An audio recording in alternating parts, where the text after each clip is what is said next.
ठीक है ना। रिप्रोडक्शन, ठीक है। रिप्रोडक्शन में क्या होता है, ऑल लिविंग ऑर्गेनिज्म, ठीक है, जितना भी लिविंग ऑर्गेनिज्म है वो प्रोड्यूस करते हैं यंग वन को। यंग वन का मतलब क्या होता है, यंग वन का मतलब होता है नया, ठीक है, their own kind for survival of their species. Survival का मतलब ये होता है कि कौन प्राणी बचेगा कि नहीं बचेगा, उसे हम सर्वाइवल कहते हैं। जैसे एग्जांपल के तौर पे वल्चर बोल के एक प्राणी है, ठीक है, वल्चर, वल्चर, ठीक है। वल्चर आज के डेट में जो है वो गिद्ध जो है वो खत्म हो रहा है, ठीक है ना। क्यों खत्म हो रहा है, क्योंकि ये पूरा का पूरा इसका प्रजाति ही रिप्रोडक्शन करना बंद कर दिया है और ये खत्म हो रहे हैं आस्ते आस्ते। जैसे और भी अगर हम देखना चाहेंगे लियोपार्ड, ठीक है, लियोपार्ड समझते कि नहीं समझते, लियोपार्ड बोल करके ये भी खत्म हो रहा है। एक सिंघा वाला राइनोसोरस ये भी खत्म हो रहा है, ठीक है।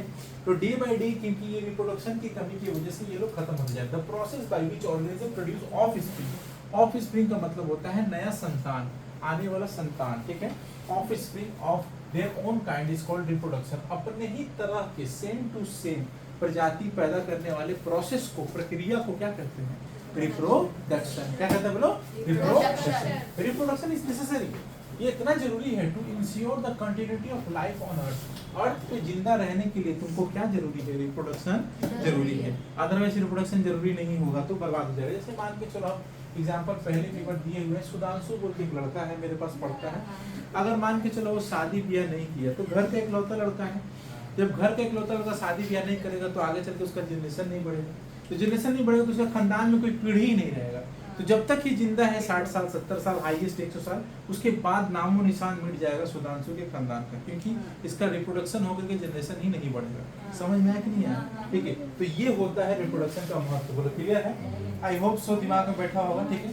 आगे देखिए, there are two kind of reproduction. कितना प्रकार क्या, कितना asexual and sexual. Sexual reproduction यानी कि हिंदी में से लिंग जो है कहते हैं, और असेक्सुअल मतलब जिसमें अलिंग कहते हैं, जिसमें हमको लिंग का दरकार नहीं पड़ता है। जैसे कि दरकार अगर मान के चलो प्लांट्स में देखेंगे तो प्लांट्स में भी सेक्सुअल असेक्सुअल होता है, लेकिन जैसे कि छोटे कीट पतंग, कीड़ा मकोड़ा, अमीबा, बैक्टीरिया, वायरस, इसमें दरकार नहीं पड़ता है, ठीक है। इसमें मेल फीमेल का दरकार नहीं पड़ता है। जैसे कि असेक्सुअल क्या होता है, this is a process where only one parent is involve. या तो मेल में ही हो जाएगा या तो फीमेल में ही हो जाएगा। जैसे मधुमक्खी, तो मधुमक्खी के केस में क्या होता है, वहां मेल मक्खी का दरकार नहीं पड़ता है, वहां से फीमेल मक्खी से ही जो है रिप्रोडक्शन अपने आप जो है प्रोड्यूस होता है, ठीक है।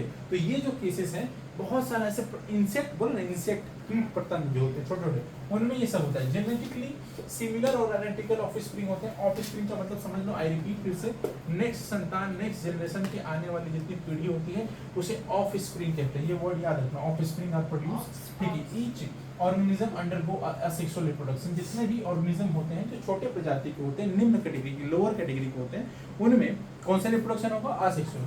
सेक्सुअल किसमें होगा, उच्च प्रजाति में होगा। जैसे कि बनियान ट्री, ठीक है, नीम का पेड़, जामुन का पेड़, आम का पेड़, ह्यूमंस, बाल जो बकरी होते हैं, तुम्हारा शेर, हाथी, जितना भी बड़ा प्रजाति तुमको दिख रहा है उसमें सब असेक्सुअल नहीं होता है, उसमें सेक्सुअल प्रोडक्शन होगा। जैसे क्या, this is a process where involve male and female. देखो यहाँ पे क्या है, कोई एक चाहिए, यहाँ लेकिन मेल फीमेल दोनों ही चाहिए, ठीक है। An organism of a same species which produce reproductive cell. जिससे क्या प्रोड्यूस होता है बोलो, रिप्रोडक्टिव सेल प्रोड्यूस होता है। उससे हम लोग क्या कहते हैं बोलो, गैमेट कहते हैं। क्या कहते हैं बोलो, गैमेट। अब समझो गैमेट क्या होता है। Gamete is very important.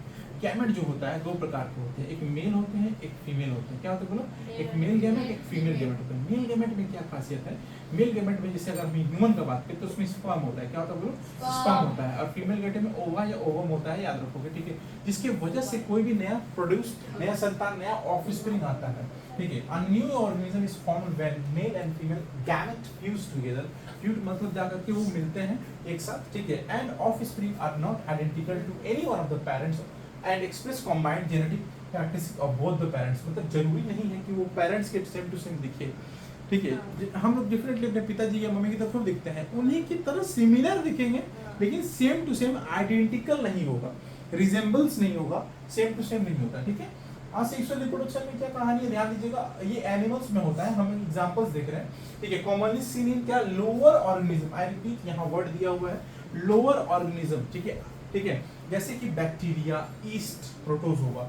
एक बात और दिमाग पे रखना है, कोई भी बायोलॉजी पढ़ रहा है, अगर वो डायग्राम बना के बायोलॉजी नहीं पढ़ रहा है, मतलब समझो कि तुमको चूना कोई लगा रहा है टीचर, ठीक है। बिना डायग्राम तो कोई भी चीज नहीं पॉसिबल है बायोलॉजी में।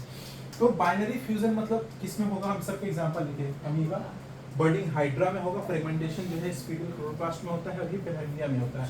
देखिए अमीबा एक ऐसा प्राणी है जिसका कोई शेप नहीं होता है, ठीक है, ये लोअर कैटेगरी का होता है। तो ये क्या होगा, ये पेरेंट सेल है, ठीक है, इसमें हल्का सा ये अलग होंगे, थोड़ा सा बड़ा होंगे और अलग होकर के बीचों बीच फट करके दो ठो क्या बना लिया, डॉटर सेल तैयार कर लिया, ठीक है। ये पेरेंट सेल से क्या बन गया, डॉटर सेल हो गया कि नहीं हो गया, ठीक है। यहाँ मेल फीमेल का दरकार पड़ा, कोई मेल कोई फीमेल है पता ही नहीं है, तो इसमें कोई मेल फीमेल का दरकार नहीं, हो सकता है मेल हो सकता है फीमेल है, वी डोंट नो। तो पूछेगा बाइनरी फ्यूजन किसमें, तो बोलोगे अमीबा में, या पूछेगा अमीबा में क्या होता है तो बोलोगे बाइनरी फ्यूजन, ठीक है।